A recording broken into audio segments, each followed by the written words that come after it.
Nakapag-almusal na ba ang lahat? Bago pumunta sa school? Okay, magaling.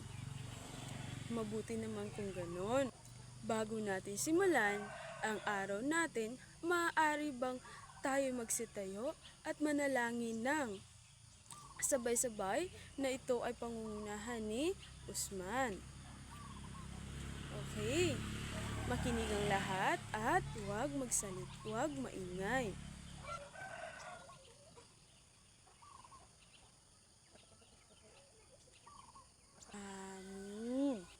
Maaari na kayong maupo dahil mag-check ako ng ating attendance sa araw na ito.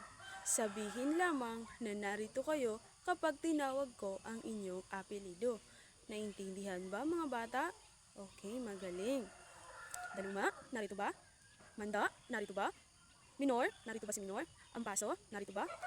Magaling, mukhang kompleto tayo ngayong araw. Palakpakan naman natin ang ating mga sarili. Magaling. Bago tayo tuluyang magsimula, pulutin ang mga papel na nasa ilalim ng inyong upuan at itapon ito sa basurahan para tayo'y ganahan sa klase. Pagkatapos, umupo tayo ng maayos. Naiintindihan ba? Tapos na ba kayong magtapon ng inyong basura? Magaling kung gayon. Ngayon ay hayaan ninyo akong ipaalala sa klase ang ating mga alituntunin. Maliwanag ba? Ano nga ba ang ating mga alituntunin sa klase? Naila, maaari mo bang sabihin ang mga ito sa klase? Magaling! Tama lahat ng mga sinabi nyo na dapat makinig ng mabuti kay teacher habang nagsasalita sa harapan at itaas ang kamay kung mayroon mang katanungan at maging magalang sa lahat. Naintindihan ba? Okay. Naway mai-apply natin ito sa ating klase ngayong araw. Mga bata, bago tayo magpatuloy sa bagong aralin natin, balikan muna natin ang takdang aralin na ipinagawa ko sa inyo noong nakaraang araw. Ang naging takdang aralin natin ay gumawa ng 5 pangungusap gamit ang panghalip na panao. Naalala niyo ba kung ano ang panghalip na panao? Tama, magaling, siya ngang tunay. Ang salitang humahalili o pumapalit sa pangalan ng tao gaya ng ako, ikaw, siya, kami, tayo, sila, at iba pa. Ngayon, kuhanin ang inyong papel at i-check natin kung naisulat ninyo ng tama ang mga pangungusap ninyo. Kung wala kayong papel, maaari kayong magbahagi sa pamamagitan ng pagbasa sa klase. Sige nga, no dyan na. Basahin mo ang sagot mo. Magaling, tama ang iyong ibinigay na pangungusap. Iyan ay panghalip na panao. Mukhang marami naman sa inyo ang nakasagot ng tama. Pero kung may nakita man akong kulang o mali, huwag mag-alala at itatama natin iyan mamaya sa ating pag-uusap. Sa susunod, siguraduhin na mas malinaw at maayos ang pagkasulat, ha? Handa na ba kayong lahat para sa ating bagong aralin? Magandang araw muli, klase. Bago tayo magpatuloy sa bagong aralin, balikan muna natin ang napag-aralan nating panghalip na panao gaya ng sinabi ko kanina na ito ay humahalili sa pangalan ng tao, bagay o kung anuman. Ano nga ba ang ibig sabihin ng panghalip na panao na binasa natin kanina? Tama! Ang panghalip na panao ay pamalit sa pangalan ng tao. Ginagamit ito para hindi tayo paulit-ulit sa pagsasabi ng pangalan ng isang tao. Ngayon, sino ang nakakaalala sa 3 uri ng panao? Sige nga, sabay-sabay nating banggitin ang tatlong panao. Una ay ang unang panauhan. Ako, kami, at tayo. Tinutukoy ang nagsasalita o ang kasama nito. Ang ikalawang panauhan ay ikaw o kayo. Tinutukoy ang kausap. Ang pangatlo naman ay ang ikatlong panauhan. Siya, sila, tinutukoy ang pinag-uusapan ng nag-uusap na tao, mga tao. Halimbawa, pakinggan ninyo. Ako ay nag-aaral. Ito ay tama, unang panauhan. At ito naman ang susunod. Ikaw ay masipag. Tama, ito ay ikalawang panauhan. Siya ay nagbabasa. Ito ay pangatlong panauhan. Simple lang, hindi ba? Ngayon, subukan natin kung sasabihin ko, kami ay naglilinis, anong panauhan ito? Magaling! Kaya huwag kakalimutan kapag naririnig tayong ako, ikaw, siya, at iba pa, ay iyon ay bahagi na panghalip na panao. Naintindihan ba mga bata? Okay, magaling. Para sa pagganyak natin ngayong araw, ay mayroon akong ipapakitang litrato dito sa monitor at ito ay inyong pagmamasdan o pag-oobserbahan kung ano sa tingin nyo ang inyong mga nakikita o nakikita ninyo. Ano ang nakikita ninyo sa larawang ito? Tama, ang nasa larawan ay isang sisiw. Ano kaya ang ginagawa ng sisiw? Okay, tama. Para siyang may hinahanap. Gamit ang kanyang magnifying glass. Sa inyong palagay, mausisa ba ang sisiw na ito? At bakit? Magaling! Mausisa nga ang sisiw dahil siya ay may hinahanap o inaalam na bagay. Ngayong magsisimula na tayo, hayaan niyong basahin ko sa inyo ang layunin natin sa aralin natin ngayon. Una ay mauri ang pangalan ayon sa kinakatawang dami nito. Pangalawa, magamit ang iba't ibang pananda sa pagpaparami ng mga pangalan. Pangatlo, mabigyang kahulugan ang mga salita sa pamamagitan ng damdamin. At pang-apat, masagot ang tanong tungkol sa binasang anekdota. At panglima, ay maunawaan ang kabutihang naidudulot ng pagiging mausisa. Ngayong araw, kilalanin natin ang mausisang sisiw at matuto tayo ng bagong kaalaman mula sa kanyang kwento. Babasahin ko ng masining ang kwento ng mausisang sisiw at ang kailangan ninyo lang gawin ay makinig at sagutin ang mga katanungan mamaya. Naintindihan ba mga bata? Magaling!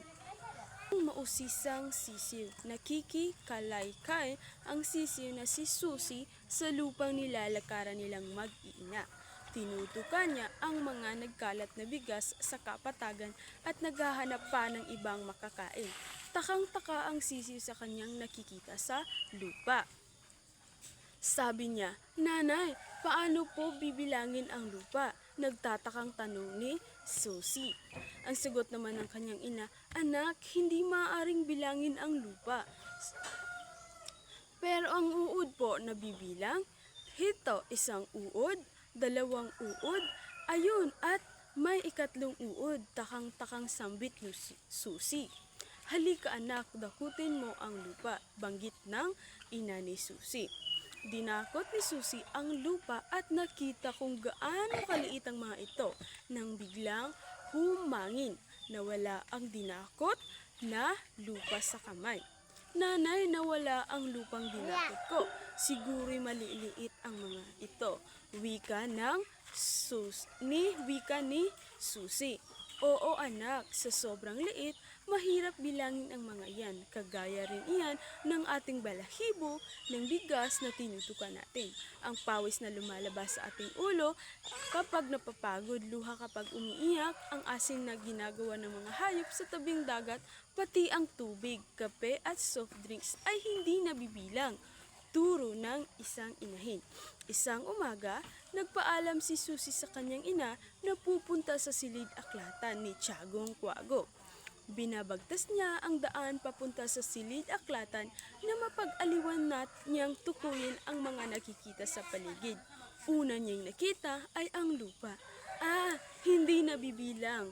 Pati ang paborito kong mais at munggo, mahirap silang bilangin. Dumaan din siya sa pagitan ng puno ng kapok. Matayog na puno, nabibilang ka ba? Oo, nabibilang ka. Maya-maya humangin ang nagsipiliparan ang mga bulak. Hindi ko mabilang ang hibla ng kapok, pati ang haring hangin hindi mabibilang. Nayayamot na banggit ni Susi sa kanyang sarili.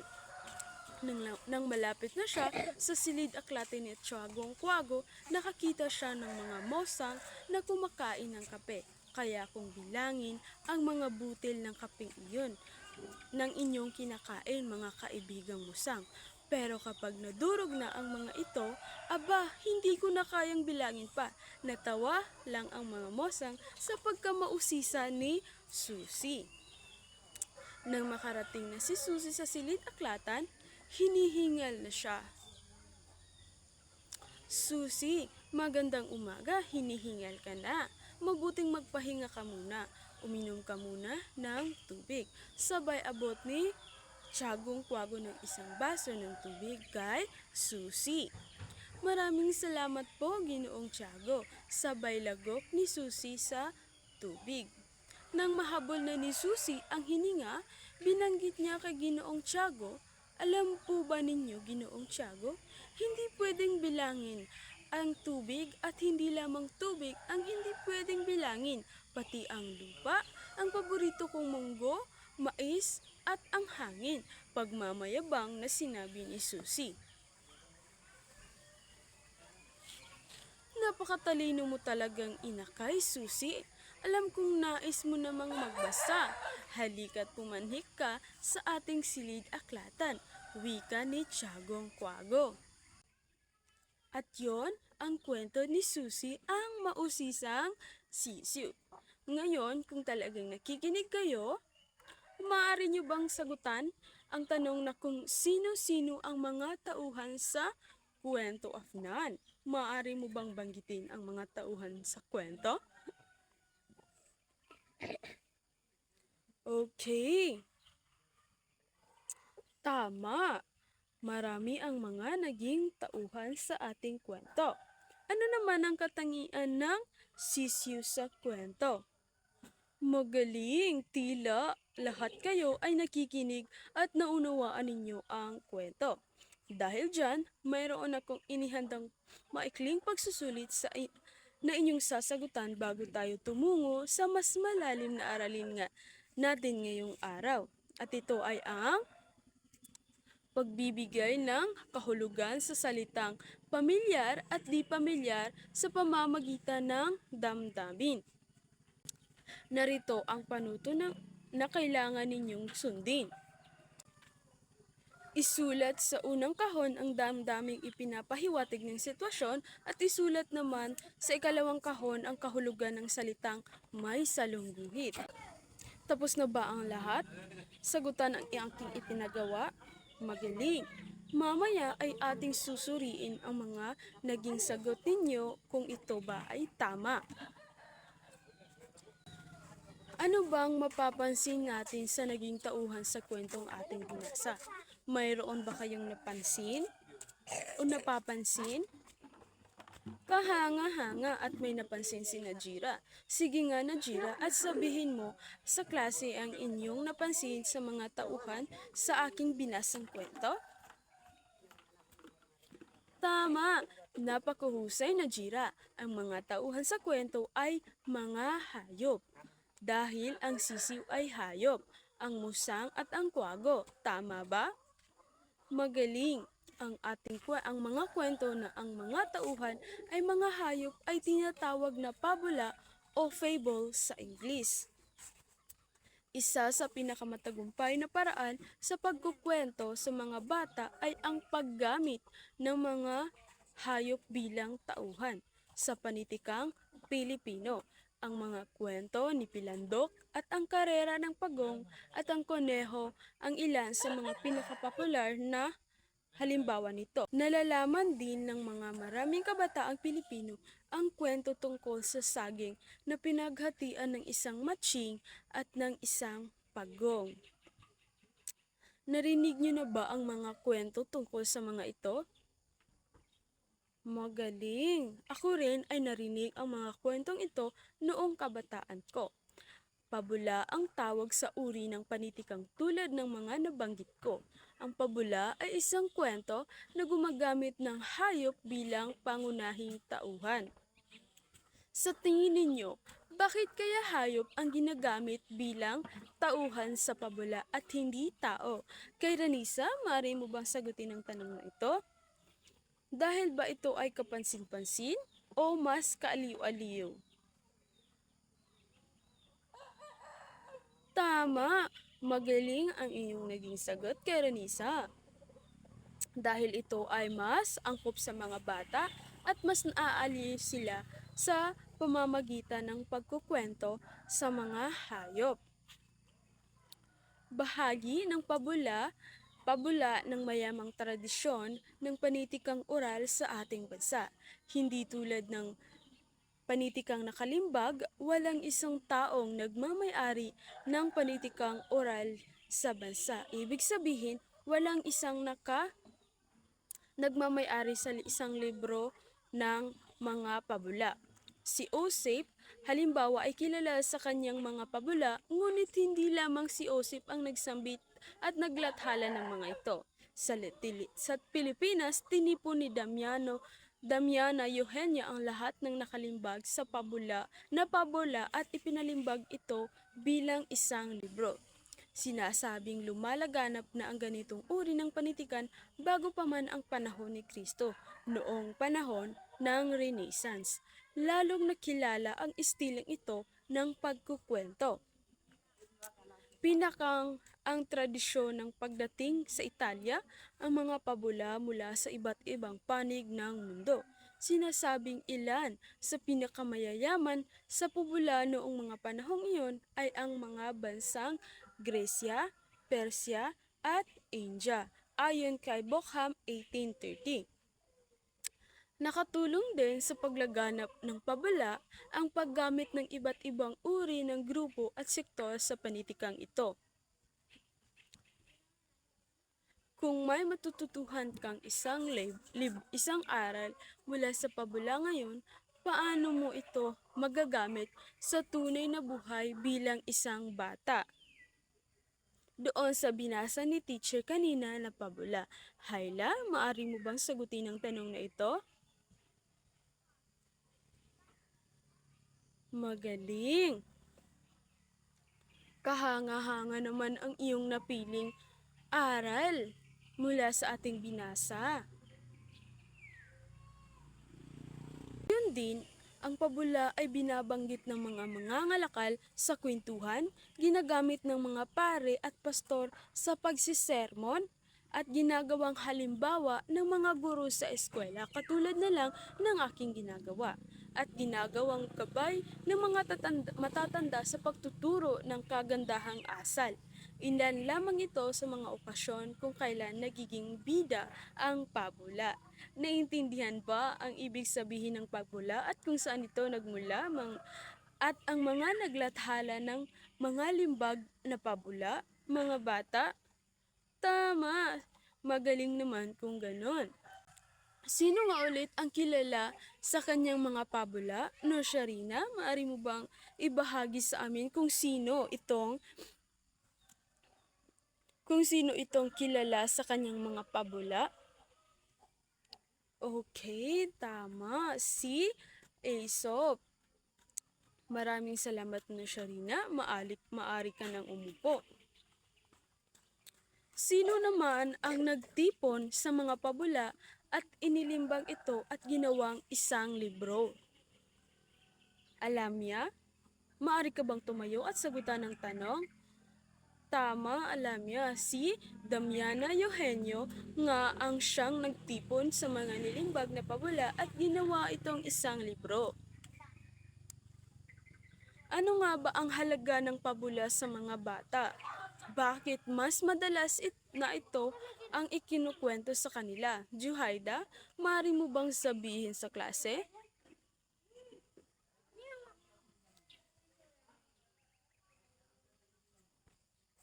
Magaling, Juhaida. Maaari ka ng umpo. Ngayon naman ay magpatuloy tayo sa pag-uuri ng pangalan.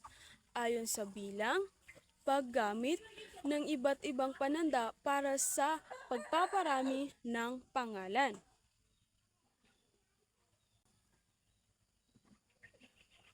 Mapapansin natin sa kwento ng mausisang sisiyo ay may mga nabanggit na isa, dalawa, marami at buong grupo ng mga bagay. Tama ba?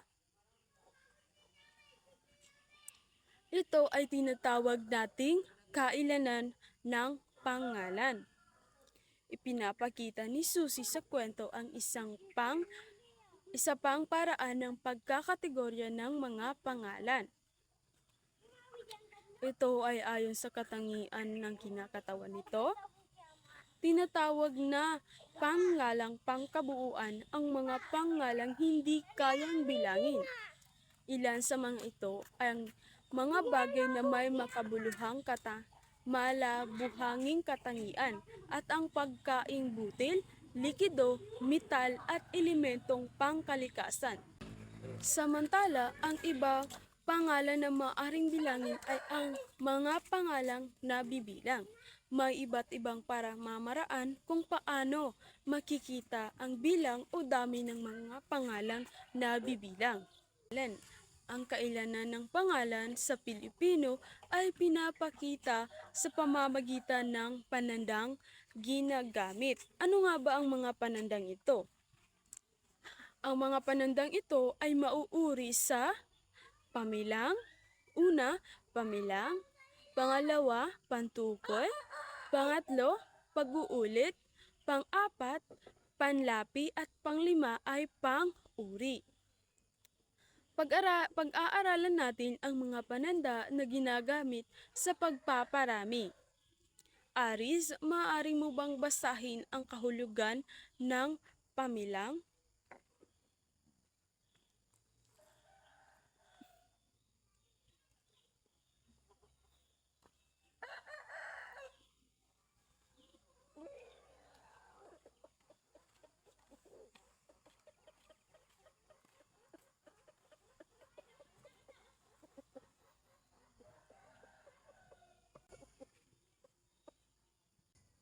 Magaling! Ang mga panandang pamilang ay isa sa pinakakaraniwang paraan sa pagtukoy ng kailanan ng pangalan sa pamamagitan ng panandang pamilang. Ito rin ang pinakasimple at tiyak na nagpapahayag ng bilang o dami ng pangalan. Unang halimbawa ay nakahuli si Susie ng 3 uod. Ito ay, ang uod sa pangungusap ay tumutukoy sa isang partikular na uod lamang, pero sa pamamagitan ng paglalagay ng panandang 3, napaparami ang bilang ng uod. Naintindihan ba? Ang panandang pamilang? Magaling! Nurhanin, paano natin malalaman kung ilan ang pangalan? Anong pananda ang ginagamit natin? Magaling! Tama, Nurhanin. Gagamit tayo ng panandang 2, 3 at iba pa. Naintindihan ba ang mga halimbawa? Okay. Kung ganon, ay maaari ba kayong magbigay ng isa pang halimbawa, Hanin? Magaling, Hanin. Gumamit siya. Ang magkakaibigan naman sa pangungusap ay ito ay maramihan pero walang tiyak na bilang. Sa pamamagitan ng paglagay ng panandang tatlo, nagkakaroon ng tiyak na bilang ang magkakaibigan. Naintindihan ba? Sunod naman nating pag-aralan ang panandang pantukoy. Nabanggit na sa unang aralin sa librong ito ang tungkol sa pantukoy ng pangalan. May mga pantukoy na nagpapahayag ng pangalang pang-isahan at may mga pantukoy na nagsasabing ang pangalan ay maramihan. Alalahanin ang talahanayang ito. Ang pambalana ay karaniwang pangalan ng tao, hayop, pook o pangyayari na hindi tiyak o hindi partikular. Nagsisimula ito sa maliit na titik, maliban na lamang kung nasa simula ito ng pangungusap. Halimbawa, guro, aso, libro, paaralan o lungsod. Ang pantangi naman ay tiyak na pangalan ng tao, hayop, bagay, pook o pangyayari.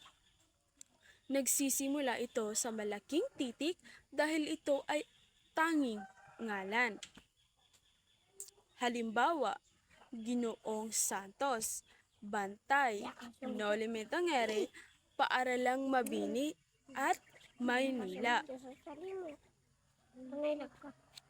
Narito ang mga halimbawa at nang mas maintindihan natin ng maayos.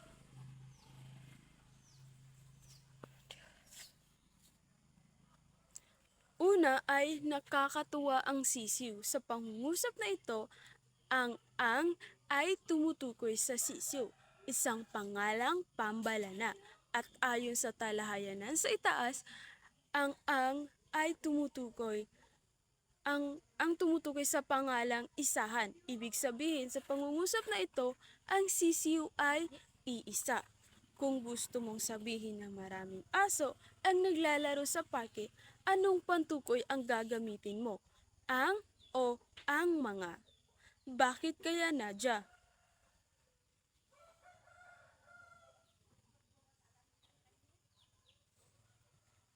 Mahusay, Nadia. Tama ang mga ang gagamitin natin dahil maraming aso ang naglalaro sa parke. Naintindihan ba ang ibig sabihin ng panandang pantukoy? Magaling! Kung ganon, dahil mayroon pang tatlong natitira sa kailanan ng pangalan, handa na ba kayo sa mga susunod na kailanan ng pangalan? Okay, magaling. Dumako naman tayo sa pag-uulit. Pag-aralan natin ang pangungusap na ito.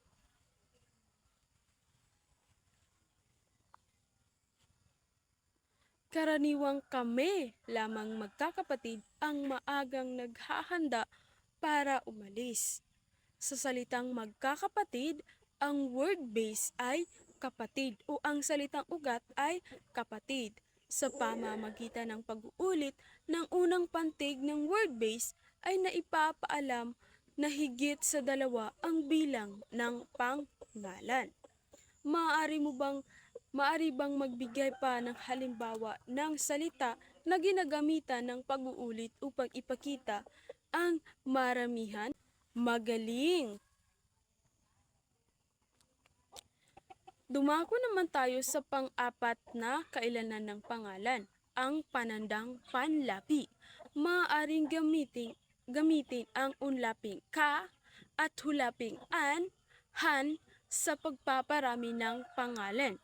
Halimbawa, gamitin muli ang salitang kapatid kung dadagdagan ito ng unlaping ka at hulaping an. mabubuo ang pangalang kapatiran, isang salitang maramihan na nangangahulugang grupo ng mga tao na may iisang layunin at nagtuturingan na magkakapatid. Palitan naman natin Palitan naman natin ang letrang R ng letrang R ang D sa salitang kapatid dahil sinundan ito ng hunlaping an at ang D ay mapapagitnaan ng dalawang patinig. Ano nga ba ang papel ng unlaping ka at hulaping an sa pagbibigay kahulugan sa salitang kapatiran, Jana? Maaari mo bang sagutin ito? Tama, mahusay ang iyong naging sagot, Jana. Narito naman ang panghuling kailanan ng pangalan, ang panandang pang-uri. Maaari mo bang ating basahin ang halimbawa. Napakarami palang magagandang bagay na maaring makita sa paligid. Ang pang-uring magaganda ay tumutukoy sa maraming bagay. Ang pag-uulit ng unang katinig at unang patinig ng salitang maganda ay tanda ng maramihan. Naiintindihan ba? Tama. Paano nagiging palatandaan ng maramihan ang pag-uulit ng unang katinig sa unang patinig ng salitang ganda sa magaganda, Ali?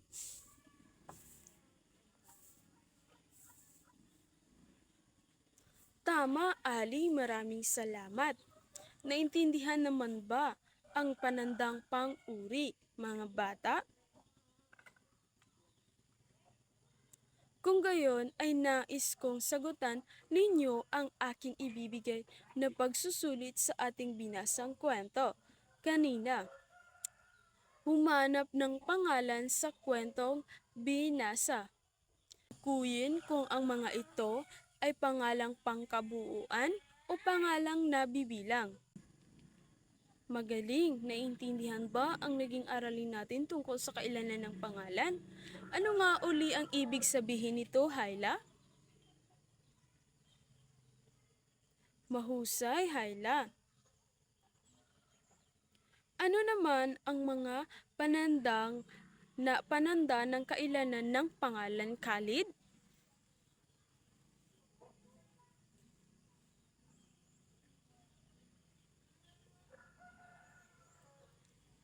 Magaling, magaling. Magaling, magaling.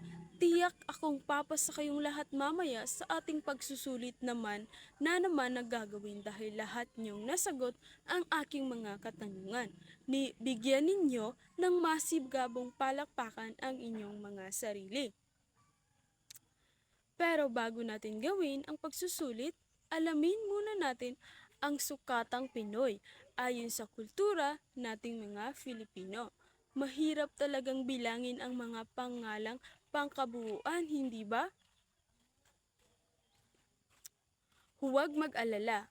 Alam ba ninyo na may sariling sistema ng panukat ang mga Filipino bago paggamitin ang metriko, sistema ng mga kanluranin? Upang sukatin ang distansya o layo, ginagamit ng mga tao ang bahagi ng kanyang katawan. Anong bahagi kaya ito ng katawan ng tao? O anong bahagi ito ng katawan natin na nakakasukat ng distansya o layo ng isang bagay? Magaling naman kung ganon. Isa ang dipa sa ginagamit ng panukat noon at nakakatuwa lang din na magpaghanggang ngayon ay ginagamit pa rin sa pagsukat ang dipa. Narito ang ilan sa halimbawa nito: dangkal, dipa, talampakan at bisig. Upang sukatin naman ang pagkaing butil tulad ng bigas at munggo, ginagamit ang kaban, gatang o gantang sa atin, mga mananaw. At huli ay salop. Pamilyar ba ang lahat sa gatang o mas kilala sa tawag na gantang sa atin? Oo, magaling kay Ranisa. Ito nga ay ginagamit sa pagsukat ng butil ng bigas. Tiyak ay tiyak akong pamilyar ang lahat sa gantang o gatang. Dahil kahit sa kasalukuyan natin ngayon ay ginagamit pa rin ang gatang sa pagsukat ng butil ng bigas ng ating mga lola at nanay. Pati ang salop ay ginagamit pa rin sa aming lugar upang sukatin ang rami ng munggo. Samantala, ginagamit naman ang salok, saro at mangkok upang sukatin ang mga likido. Ibig sabihin, ito ay maaaring tubig, dugos, ng bubuyog o honey, suka, tuyo o mga sangkap sa pagkain na likido. Noong 1978, nilagdaan ang Batas Pambansa bilang ikawalo, isang batas na nagdideklarang gamitin ang metrikong sistema ng pagsusukat. Pero dahil bahagi ng kulturang Pilipino ang sariling pamamaraan ng pagsukat, ginagamit pa rin hanggang sa kasalukuyan ang mga taal na panukat. Bakit kaya sa kabila ng pagkakaroon ng metrikong sistema ay patuloy pa rin ang paggamit ng mga sinaunang panukat tulad ng tangkal, dipa at talampakan na rima? Maari mo bang sagutin ito? Tama, ginagamit pa ito magpahanggang ngayon dahil mas praktikal ito at madaling gamitin. Sa ating karagdagang gawain, maglista ng 10 pangalan na may iba't ibang uri at kailanan. Gumawa ng pangungusap gamit ang bawat isa at tukuyin ang uri at kailanan nito. Para naman sa ating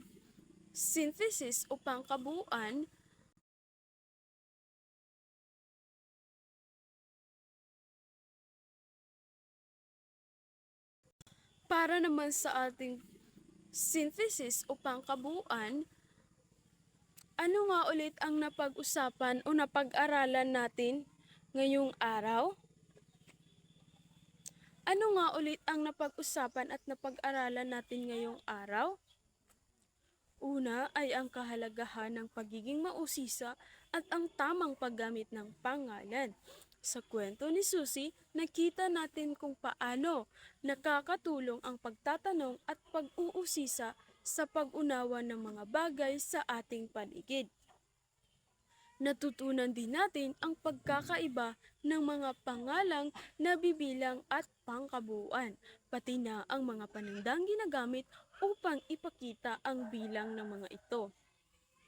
Ngayon, bibigyan ko kayo ng pagkakataon na mag-isip at magbahagi ng inyong mga naintindihan at karanasan tungkol sa mga natutunan natin. Sa iyong palagay, paano nakakatulong ang pagiging mausisa at pagkatuto at ano ang kaugnayan nito sa pagkilala sa mga uri at kailalan ng pangalan, pati na rin sa pagpapahalaga sa mga sinaunang sukatang Pilipino?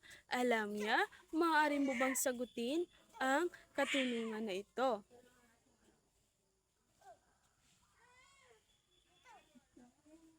Tama, magaling!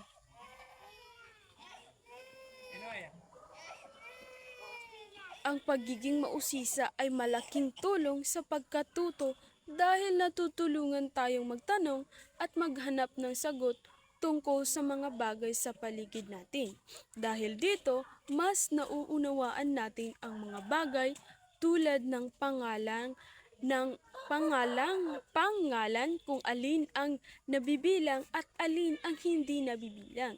Nakakatulong din ito para pahalagahan natin ang mga sinaunang sukatang Pilipino dahil natututo tayo tungkol sa kultura at kasaysayan natin habang nag-aaral. Kaya ang pagiging mausisa ay susi para sa mas malawak na kaalaman at pagmamahal sa ating sariling wika at kultura. Magaling! Tama ang iyong naging sagot, alam niya. Ngayon, para sa ating pagtataya,